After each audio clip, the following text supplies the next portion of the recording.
ค่ะด้านนี้มันได้หนีไปค่ะไปคนเป็นไปทีละคนค่ะออกมาจากห้องน้ำทั้งหมดพี่อยู่ตรงห้องหนูนะห้องเวียนหัวก็เลยพี่ก็เลยก็เลยรู้ว่าตัวเองเวียนหัว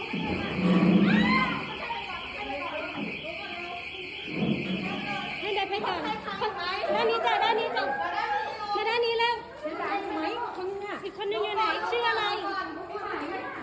ลงก่อนมีใครอยู่อีกไหม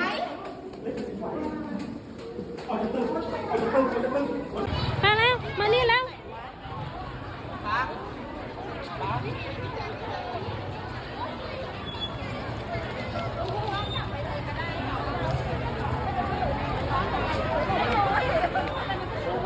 มันสั่นไหม